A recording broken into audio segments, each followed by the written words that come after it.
तो सच में विशुद्ध परिणाम उसका नाम पुण्य है, संक्लिष्ट परिणाम उसका नाम पाप है।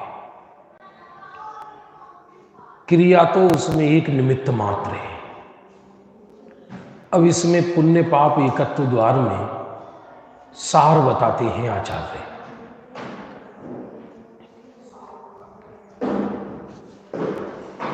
अशुभ परिणति, पेज नंबर 107, 107। अशुभ परिणति और शुभ परिणति दोनों आत्मा के विभाव हैं। अब ये मूल बात प्रारंभ होती है इसमें। छंद तो अपन पढ़ चुके थे, अधिकार का सार चल रहा है। शुभ परिणति और अशुभ परिणति दोनों आत्मा के विभाव हैं। दोनों ही आश्रय बंध रूप है, संबर निर्जरा के कारण नहीं है। ये अध्यात्म का बहुत बड़ा सार है ये वाली बात कि चाहे शुभ परिणति हो और या अशुभ परिणति हो, दोनों ही आश्रम है, दोनों ही बंध है और कोई ना कोई तो परिणति होगी, या तो शुभ होगी या अशुभ होगी। ऐसा तो है नहीं कि संसारी जीव को किसी परिणति का अभाव हो जाए, ऐसा तो है नहीं। तो हर पल हुआ ही करती है। संसारी आत्मा को हर पल परिणति हुआ ही करती है, शुभ परिणति और अशुभ परिणति। कोई भी जीव हो, सो भी रहा हो तो भी कोई ना कोई परिणाम तो चलेगा ही चलेगा। और दो ही परिणाम है, शुभ और अशुभ।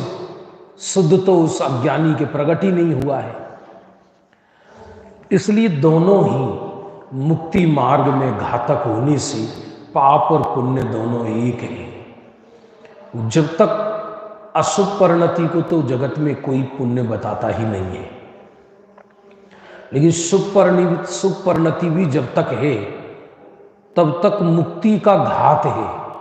केवल ज्ञान जीव को नहीं होता तब तक। आप देख सकते हैं कि 10वें गुण स्थान तक पुण्य परिणाम होता है अबुद्धि पूर्वक। तो जब तक पुण्य परिणाम है तब तक 12वें गुण स्थान में मुनिराज नहीं आते, और जब तक 12वें गुण स्थान में नहीं आते हैं तब तक केवल ज्ञान नहीं होता। हाँ, एक बात अलग है कि धीरे धीरे पाप मंद होता हुआ पुण्य परिणति होती है, लेकिन पुण्य परिणति है मुक्ति की बाधक की। होना अलग चीज है और साधक बाधक मानना अलग चीज है। यद्यपि दोनों के कारण, रस, स्वभाव, फल में अंतर है।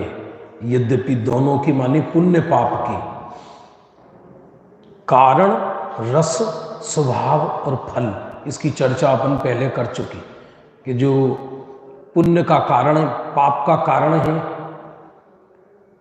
वो संकलेश परिणाम है।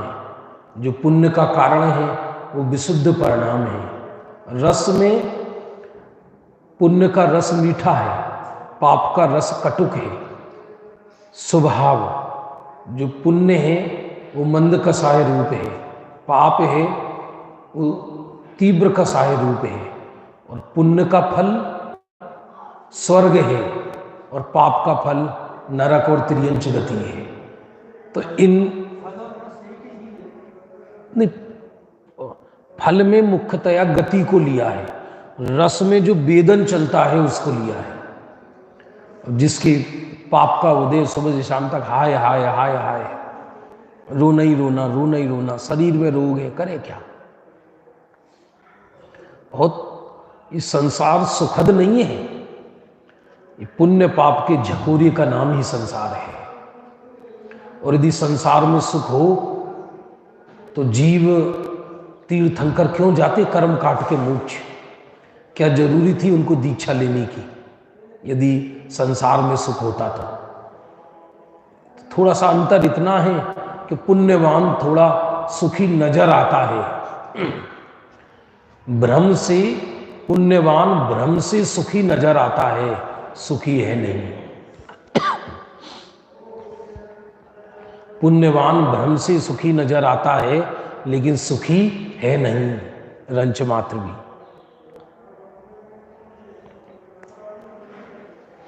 संसार में सुख सर्वथा काहू नहीं देखा, कोई तन दुखी कोई मन दुखी कोई धन दुखी देखा।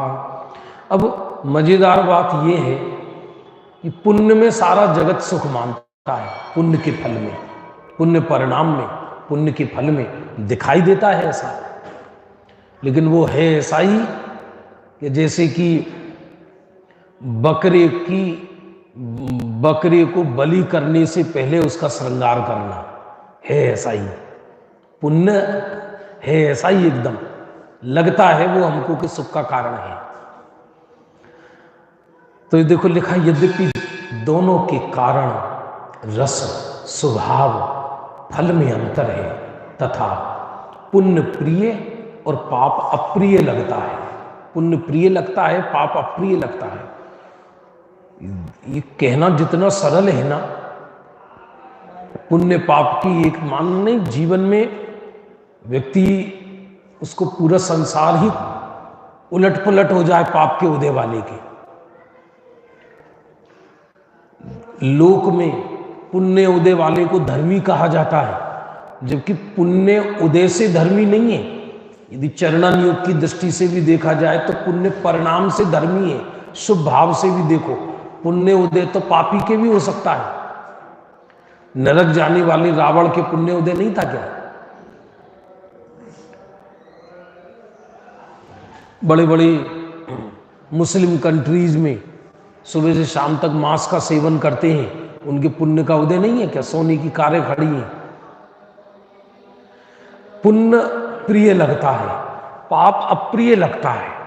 क्यों? क्योंकि पुण्य पाप में बाहर में जो प्रदर्शन है उसमें जमीन आसमान का अंतर हो जाता है। इसलिए ये बहुत बड़ी बात है, यदि कोई जिन धर्मी जिनेंद्र भगवान के आगे पुण्य के फल की वांछा ना करे, पुण्य के फल की वांछा ना करे और अत्यंत शांत ऋषि से केवल धर्म की भावना करे, ऐसे भक्त मुश्किल से मिलेंगे। वरना तो हमारे पूजन पाठ में भी पुण्य की रस की भावना पड़ी रहती है, पुण्य के फल की रस की भावना पड़ी रहती है कि हमको पुण्य का फल प्राप्त हो। पुण्य प्रिय और पाप अप्रिय लगता है, तो भी सोने की बेड़ी और लोहे की बेड़ी के समान दोनों ही जीव को संसार में संसरण कराने वाले हैं। संसार में है, आज जिसके पुण्य का उदय है उसके पाप का उदय आ जाता है, जिसके पाप का उदय है उसके पुण्य का उदय आ जाता है। ये तो रंगमंच पर होने वाले नाटक की तरह है कि कोई राजा का रोल कर रहा है और अगले दिन नाटक होना था, और जो निर्धन का रोल करता था उसे बुखार आ गया, निर्धन का। लेकिन उस दिन राजा का रोल था नहीं, तो डायरेक्टर ने राजा से कहा तू ही आज भीख मांगेगा। अरे साहब मैं कैसे मांगूंगा? नहीं हम बेस बदल देंगे। ठीक है साहब, लो वही राजा भीख मांगने आ गया। रोल है ये तो, पुण्य पाप ये तो पैकिंग है, देखा जाए तो पुण्य पाप पैकिंग है, ये पैकिंग जगत की। दोनों ही संसार हैं, संसार का एक ड्रामा है, ये जिंद है, ये जिंद पुण्य पाप की। सोने की बेड़ी लोहे की बेड़ी, ये भी एक आचार्यों ने एग्जाम्पल दिया। पुण्य काय की सोने की बेड़ी है, क्लेश ही क्लेश है। पुण्य पर हमेशा तलवार लटकी रहती है, पुण्योदय पे। पाप उदय तो तलवार स्वरूप ही है, पुण्य का उदय पाप के उदय को साथ में लेकर आता है। इसलिए यदि पुण्यवान धर्म का पुरुषार्थ करके शुद्ध भाव प्रकट ना करे तो समझना उसका पुण्य नियम से क्षय होगा। कब तक रहेगा पुण्य वो? कितनी बार स्वर्ग जाएगा? इसकी कोई सीमा है या नहीं है? दोनों ही बेड़ी है, दोनों बेड़ी है। सोने की बेड़ी और लोहे की बेड़ी के समान दोनों ही जीव को संसार में संसरण कराने वाले हैं। एक शुभोपयोग और दूसरा अशुभोपयोग। शुद्धोपयोग कोई भी नहीं है। तीन तरह के उपयोग माने जाते हैं, शुभोपयोग, अशुभोपयोग और शुद्धोपयोग। एक शुभोपयोग है, एक अशुभोपयोग है, इनमें शुद्धोपयोग कोई नहीं है। और जब तक शुद्धोपयोग नहीं है तब तक शुभोपयोग और अशुभोपयोग का एक नाम दिया था सामूहिक। क्या नाम दिया था बताओ?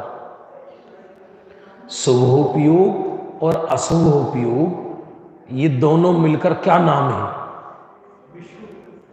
नहीं, शुद्धोपयोग की बात नहीं कर रहा। शुभोपयोग और अशुभोपयोग दोनों मिलकर क्या नाम है?